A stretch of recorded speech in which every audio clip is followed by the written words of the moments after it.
Soy Carla Cotán Sáez, de la Falla Joaquín Navarro Carrícola, del sector La Creu Coberta. Tengo 9 años, voy al colegio José Soto Micó y he hecho cuarto de primaria. Al escuchar mi nombre en la preselección no me lo creía porque fui la tercera.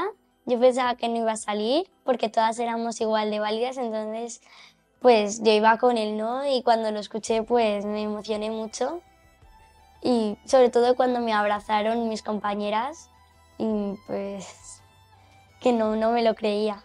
Los actos que más me gustan de las fallas son la ofrenda y la planta, porque en la ofrenda puedo ver pues puedo llevarle las flores a la Cheperudeta, y en la planta pues puedo ver ya mi falla plantada y entonces es muy emocionante.